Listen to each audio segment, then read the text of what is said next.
Health survey 5వ edition ఫలితాలు 2 దఫాలుగా వెలువడ్డాయి. కోవిడ్ కారణంగా ఈ ఫలితాలను 2 దఫాలుగా విడుదల చేశారు.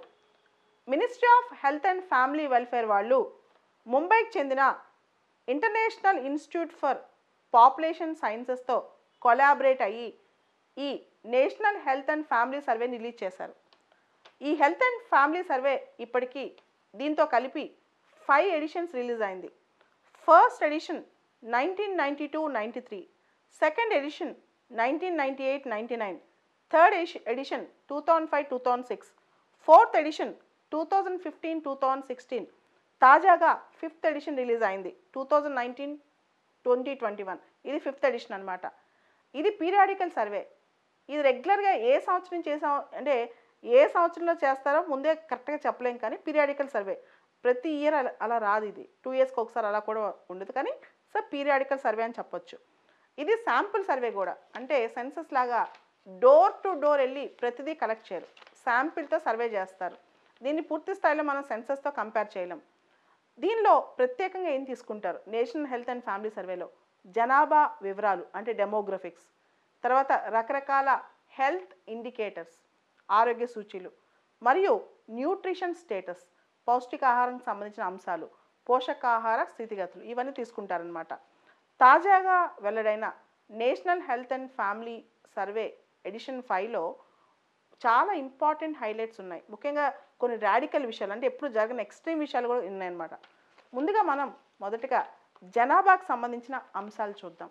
ఈ నేషనల్ హెల్త్ అండ్ ఫ్యామిలీ సర్వేలో జనాభా అంశాలు అసలు ఏంటి చూద్దాం అనమాట. ముందుగా సెక్స్ రేషియో. మొట్టమొదటిసారిగా భారతదేశంలో అడల్ట్ సెక్స్ రేషియోలో ఫీమేల్స్ ఎక్కువ మంది ఉన్నారు. మనకు తెలుసు ప్రతి 1000 మంది పురుషులకి ఎంతమంది స్త్రీలు ఉన్నారు అనేది చూస్తుంటాం. ఈసారి అడల్ట్ సెక్స్ రేషియోలో ప్రతి 1000 మంది పురుషులకి national health and family survey ప్రకారం 1020 మంది స్త్రీలు ఉన్నారంట. అయితే 2011 సెన్సస్ ప్రకారం ప్రతి 1000 మంది పురుషులకి 943 మందే స్త్రీలు ఉన్నారు. అంటే పూర్తి స్థాయి సెన్సస్ వచ్చేదాకా ఈ సర్వేని మనం పూర్తి స్థాయిలో కరెక్ట్ అని మనం చెప్పలేం, కానీ ఇది కొంత ఆశాజనకంగా కనిపిస్తుంది. అదే చైల్డ్ సెక్స్ రేషియో చూస్తే కనుక మనం ఇప్పుడు ప్రతి 1000 మంది బాలులకు, ప్రతి 1000 మంది బాయ్స్కు 929 మంది గర్ల్స్ పుడుతున్నారంట. అంటే చైల్డ్ సెక్స్ రేషియో ఇంకా వర్స్ట్గానే ఉందని చెప్పొచ్చు. అడల్ట్ సెక్స్ రేషియో బాగా బెటర్ అయిందని మనకి ఇక్కడ అర్థమవుతుంది. దాంతోపాటు టీఎఫ్ఆర్ అంటే total fertility rate. Total fertility rate అంటే సగటున ఒక మహిళ తన పునరుత్పత్తి వయసులో ఎంతమంది శిశువులకు జన్మనిస్తుంది అనేది టీఎఫ్ఆర్ అనమాట. ఇప్పుడు టీఎఫ్ఆర్ 2.0 అయింది. ఇది చాలా ఐడియల్, అంటే కరెక్ట్గా మనం రీప్లేస్మెంట్ లెవెల్ ప్రాపర్గా రీచ్ అవుతున్నాం. రీప్లేస్మెంట్ లెవెల్ అంటే ఏంటి? రీప్లేస్మెంట్ లెవెల్ అంటే ఒక జనరేషన్ చనిపోయిన తర్వాత నెక్స్ట్ జనరేషన్ అదే స్థాయిలో భర్తీ చేస్తారు. సో ఎగ్జాక్ట్గా రీప్లేస్మెంట్ లెవెల్లో ఉన్నాం, అంతేగాని విపరీతంగా పాపులేషన్ పెరిగే లెవెల్లో భవిష్యత్తులో మనం లేవన్నమాట. అంటే మనం గమనిస్తే 2015-16 అంటే 4th ఎడిషన్ అప్పుడు 2.2 టీఎఫ్ఆర్ ఉంది. అదే 1998 అంటే second edition national health and family సర్వేలో సెకండ్ ఎడిషన్లో 3.2 టీఎఫ్ఆర్ ఉంది. అంటే ప్రతి మహిళ సగటున 3 పిల్లలకు జన్మనిస్తుంది. ఇప్పుడు ఓన్లీ 2కి మాత్రమే. సో ఇది ఓన్లీ రీప్లేస్మెంట్ లెవెల్, అంటే ఏ జనరేషన్ అయితే వెళ్ళిపోతుందో పాత జనరేషన్ చనిపోవడం, కొత్త జనరేషన్ ఆ ఏజ్కి రావటం, ఇవన్నీ ఎగ్జాక్ట్గా సస్టైనబుల్గా వెళ్తాయి, అంతేగాని ఓవర్గా జనాభా పెరగట్లేదు అన్నమాట భవిష్యత్తులో. దీని ఇంప్లికేషన్స్ ఏంటి? దీని ఇంప్లికేషన్ ఏంటంటే భారత జనాభా విస్ఫోటం ఎక్కువగా జరిగే అవకాశం లేదు. సో తద్వారా ప్రభుత్వం రకరకాల సోషల్ వెల్ఫేర్ కార్యక్రమాల్లో హెల్త్ కానీ, న్యూట్రిషన్ కానీ, ఎడ్యుకేషన్ కానీ, శానిటేషన్ కానీ, ఎంప్లాయ్మెంట్ కానీ వీటి మీద దృష్టి పెట్టచ్చు. చైనా లాగా కఠినమైన జనాభా నియంత్రణ పద్ధతులు అమలు చేయవలసిన అవసరం మన దేశానికి లేదన్నమాట. ఇక నుంచి గవర్నమెంట్ జనాభా విస్ఫోటన, జనాభా పెరుగుదల కాకుండా మన పాలసీస్ అన్నీ కూడా మెరుగైన పౌష్టికాహారం, విద్య, వైద్యం, ఆరోగ్యం, ఉపాధి అవకాశాలు వీటి మీద దృష్టి పెట్టే అవకాశం ఉందన్నమాట. సో ఇది ముఖ్యంగా జనాభాకు సంబంధించి మహిళలు పెరుగుతున్నారు. దాంతోపాటు టీఎఫ్ఆర్ అనేది 2.0 అయింది. రీప్లేస్మెంట్ లెవెల్ ఎగ్జాక్ట్గా రీచ్ అయ్యాం. ఎక్కువగా జనాభా పెరుగుదల కనిపించట్లేదు భవిష్యత్తులో. ఇవన్నీ కూడా మంచి సూచనలు అని చెప్పొచ్చు. తర్వాత ఈ నేషనల్ హెల్త్ అండ్ ఫ్యామిలీ సర్వేలో రెండో అంశం పోషకాహారం లేదా పౌష్టికాహారం. లింగ నిష్పత్తి లేదా జనాభా పెరుగుదలలో మనం చూసిన ప్రగతి పౌష్టికాహార విషయంలో అస్సలు లేదు. న్యూట్రిషన్ విషయంలో ఇండియా చాలా లో లెవెల్లో పర్ఫామ్ చేస్తుందని చెప్పొచ్చు. పౌష్టికాహారలో లేమి, రక్తహీనత, మరుగుజ్జుతనం, గిడసబారిపోవటం వంటి ఫిజియలాజికల్ అట్రిబ్యూట్స్కి దారితీస్తుంది.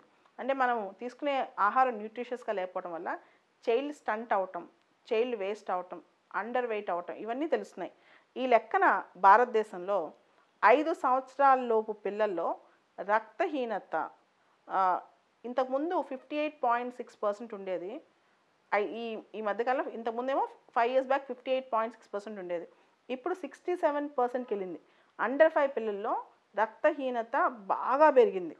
అంటే ఎనీమియా చాలా పెరిగింది. 58.6 ఉండేది, ఇప్పుడే 67% అయింది. ఇది చాలా దారుణం.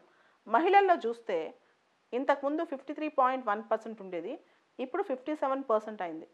పురుషుల్లో చూస్తే ఇంతకుముందు రక్తహీనత అనేది 22.7% ఉండేది, ఇప్పుడు 25% అయింది.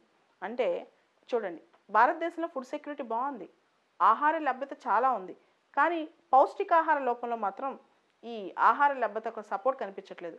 ఫుడ్ ఫోర్టిఫికేషన్ కానీ, లేకపోతే మనం మిల్లెట్స్ కానీ, రకరకాల న్యూట్రిషియస్ ఫుడ్, విటమిన్స్ ఫుడ్ ఏమీ కనిపించట్లేదు అనమాట. ఆహార భద్రత అంటే ఓన్లీ ఫుడ్ గ్రెయిన్స్ అవైలబుల్గానే లేవా చూస్తున్నాం అంతే. అదేవిధంగా శానిటేషన్, హైజీన్ కూడా ప్రాపర్గా శుభ్రత లేకపోవడం వల్ల కూడా, హైజీన్ పాటించకపోవడం వల్ల కూడా పౌష్టికాహార భద్రత పోతుందన్నమాట. ఎందుకంటే vector born diseases, water born diseases వస్తే ఆటోమేటిక్గా పిల్లలు గిటకబారిపోతారు. పిల్లలే కాదు, మహిళలకి అందరికీ ఇబ్బందే. వీటన్నిటిని ఎఫెక్ట్ చేసేది ఫైనల్గా మన హెల్త్ అనమాట. ఎనీమియా పరంగా చూస్తే WHO ఏం చెప్తుందంటే 20% నుంచి 40% ఎనీమియా ఉంటే అది సాధారణ స్థాయిగా పేర్కొంది.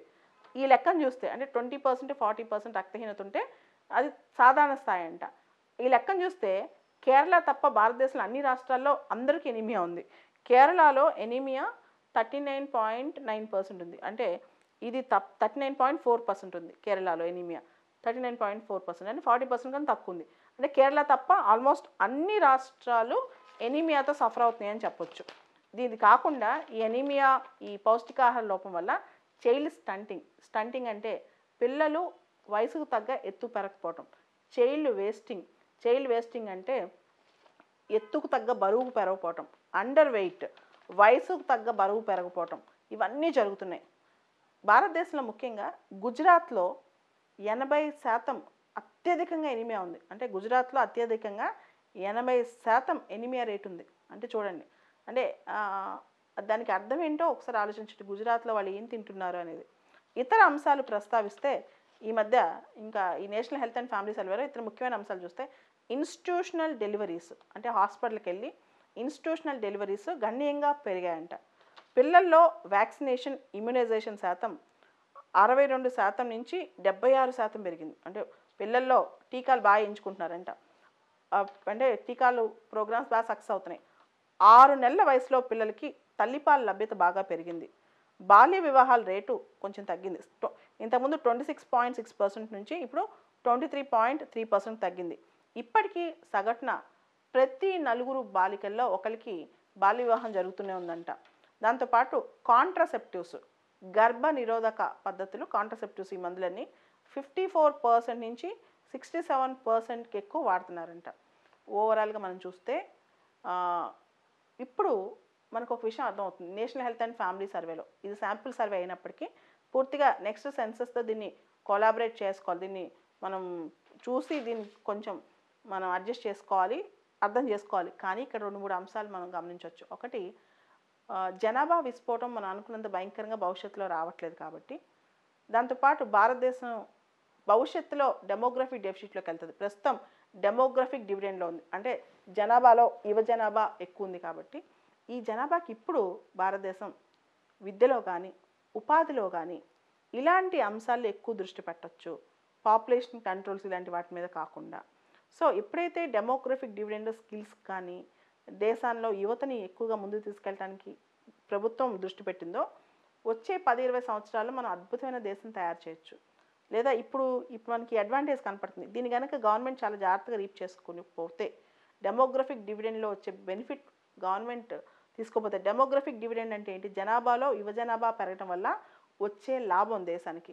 దాన్ని గనక మనం యూజ్ చేసుకోకపోతే భవిష్యత్తు కష్టం అవుద్ది. కాబట్టి ఈ national health and family survey చూపించిన కొన్ని ఆశాజనకమైన ఫలితాలు కొన్నిట్లో ఉన్నాయి.